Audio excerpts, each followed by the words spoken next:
Oi, gente! Oi, Oi, Júlia! Júlia. E aí, como é que você tá? Eu tô bem. E aí, o que que a gente vai estudar hoje? Bom, eu preparei aqui junto com a minha amiga Lara a gente começar os nossos estudos por uma matéria muito importante, que é embriologia.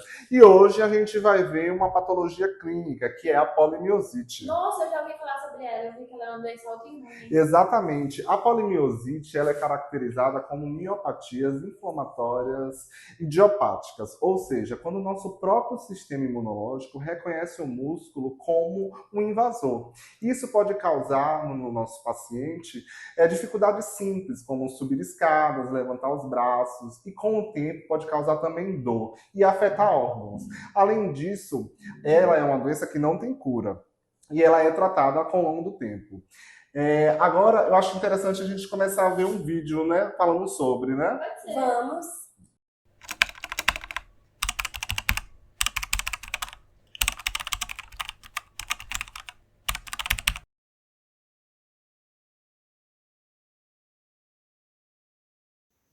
Você já imaginou como os músculos do nosso corpo começam a se formar ainda na vida embrionária?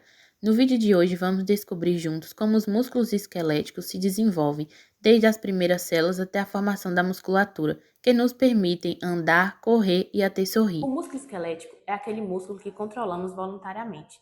Ele é responsável pela maioria dos movimentos do nosso corpo. Durante o desenvolvimento embrionário, esse músculo é formado pelo mesoderma paraxial, que é um dos 3 folhetos germinativos presentes no embrião. O mesoderma paraxial ele vai se segmentar em o que chamamos de somitos. Esses somitos são as bases segmentadas que vai apresentar 3 divisões distintas, que vai apresentar 3 segmentos, que são o esclerótomo, o dermátomo e o miótomo. O esclerótomo ele vai ser responsável pela formação da coluna vertebral. O dermátomo vai ser responsável pela derme, pela formação da derme. E o miótomo vai ser o grande responsável pela nossa musculatura esquelética. O miótomo ele vai se dividir em 2 divisões distintas. Uma delas é epaxial e a outra é hipaxial. A divisão epaxial ela vai ser responsável pela formação da musculatura dorsal. E a divisão hipaxial ela vai ser responsável pela formação da musculatura ventral e dos membros. Dentro de cada compartimento, tanto o epaxial quanto o hipaxial, há a presença de células percussoras musculares, que são chamadas de mioblastos. Esses mioblastos eles vão se multiplicar e vão migrar para diferentes partes do corpo do embrião. E assim eles vão começar a se alinhar e se fundir para ocorrer a formação dos miotúbulos. Logo após, esses miotúbulos eles vão se desenvolver com organização filamentosas em actina e miosina para formar as miofibrículas e formar também a estrutura do sarcômero. E que são características musculares e que logo após isso, após essa formação, vai ter a constituição dessa fibra muscular.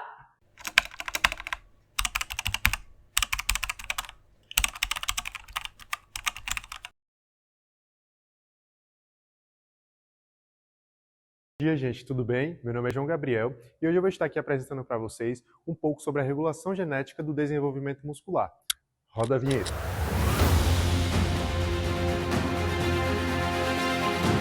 Bom, iniciando, temos os genes precursores desse desenvolvimento e recuperação muscular. Temos o PAX7, o MIO-D, o MIF5, o MIOGNI e o MRF4. E eles vão seguir uma ordem cronológica. Um vai estar auxiliando o outro e, posteriormente, os outros vão seguindo a etapa. É válido lembrar que eles precisam estar funcionando em perfeita harmonia, em perfeita homeostase, para que eles assim funcionem e o tecido muscular venha a ser desenvolvido plenamente. Caso haja alguma má formação, alguma inexpressão desse gene, vai ocorrer o desencadeamento de algumas patologias para que servem esses genes. Esses genes são fatores de transcrição fundamentais para a formação muscular. Sendo assim, eles em conjuntos regulam desde a manutenção das células percussoras até a formação e estabilidade das fibras musculares. Então, uma precisa da outra para o seu desenvolvimento. E o que acontece caso elas não funcionem perfeitamente? Bom, quando há mutação nesses genes, ou mesmo uma regulação inadequada de sua expressão, todo equilíbrio e desenvolvimento será prejudicado. É uma reação em cadeia. E aqui vamos ter nesse quadro a exemplificação desses genes percussores. Em primeiro lugar, teremos o PAX, e posteriormente, agindo em conjunto, vamos ter o MIO-D juntamente com o MIF5. Após isso, entrará o MIO-G e, posteriormente, o MRF4. Bom, entendendo sobre o que é esse gene PAX. O PAX é um gene fundamental para o músculo porque ele é responsável por manter as células satélites em estado de reserva. Essas células satélites são como um estoque de células-troncos do músculo, que ficam quietinhas até serem chamadas para participar de um processo de regeneração ou de crescimento. Ou seja, o PAX vai ser o primeiro gene que vai recrutar essas células satélites, as células que são de reposição, para o início do desenvolvimento muscular.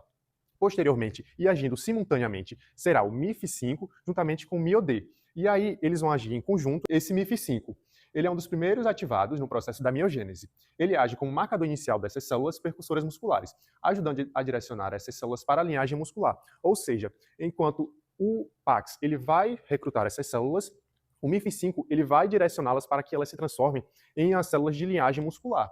E aí ele vai trabalhar, como eu já disse anteriormente, em conjunto com o MIOD, e ambos têm funções semelhantes na determinação miogênica. E caso algum gene desse venha a falhar, ou seja, ou ele for inexpressado, um ou outro pode compensar parcialmente. E aí, entendendo um pouco mais sobre o gene MIOD, temos que ele atua como um gatilho inicial. Por que ele atua como um gatilho inicial? Porque ele também entrará, como eu já disse anteriormente, em conjunto com o MIF5. E ele é responsável por converter essas células-troncos musculares, as chamadas células satélites, em células percussoras miogênicas. Ou seja, ele é quem dá o primeiro sinal de que aquela célula deve seguir o caminho para se tornar músculo.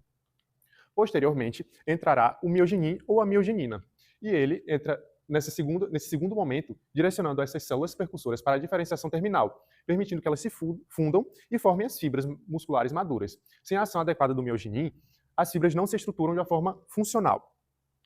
E, posteriormente, temos o MRF4.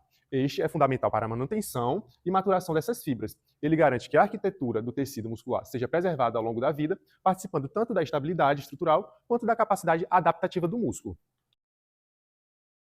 Para que vocês entendam de uma forma didática. Para entender o que é gene, o gene ele vai ser quem vai fazer a transcrição, ele vai ordenar, ele vai coordenar para que haja diferenciação desse tecido. Ou seja, ele vai dar a coordenação, ele vai dar ordem para que esse tecido ele tenha a diferenciação celular, que no caso que estamos estudando é o tecido muscular. Então, ele vai entrar primariamente com o primeiro gene, dando a primeira ordem, e posteriormente seguindo. E assim, ele vai dando a ordem para que haja transcrição desse tecido, fazendo assim a formação do tecido muscular, este tecido em que estamos estudando. Nossa, meninas, acho que hoje nós estudamos assuntos muito legais, né? A gente já viu sobre embriologia do músculo e também assistimos outro vídeo sobre regulação genética do desenvolvimento muscular. Muito legal, né, Jonatas? E eu preparei em casa um material muito especial sobre a genética da polimiosite e os fatores de predisposição. De forma geral, os fatores genéticos têm um papel fundamental em aumentar as chances de respostas autoimunes contra o músculo. A genética da polimiosite envolve principalmente o alelo HLA, sistema de histocompatibilidade. Certos alelos do HLA, antígenos leucócitos humanos, aumentam o risco de desenvolver a polimiosite. Os mais associados são HLA-DR3 e HLA-DRB1. O HLA é fundamental para o sistema imune reconhecer antígenos. Quando há variações nesses genes, o corpo pode passar a identificar tecidos próprios como estranhos, iniciando uma resposta autoimune contra o músculo.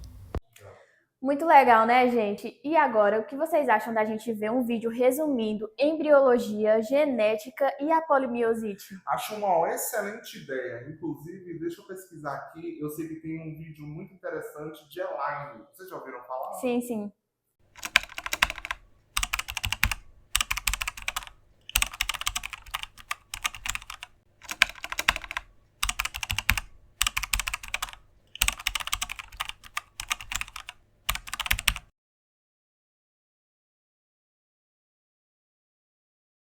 E hoje, no Aprenda Rápido com Elaine Anjos, você vai aprender a relação entre genética e embriologia na polimiosite, o desenvolvimento embrionário, os genes necessários e como interfere isso no outro, e o que isso tem a ver com a polimiosite, é o que você vai aprender hoje.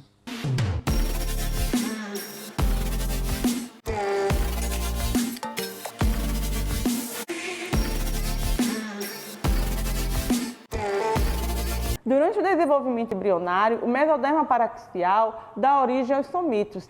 E esses somitos vão originar os mioblastos, células que se fundem para formar as fibras musculares. Tudo isso graças a genes importantes, como o MIOD e o MIF5, que juntos eles vão formar como os verdadeiros interruptores para ligar o programa de formação muscular. Após o nascimento, o músculo continua sob vigilância.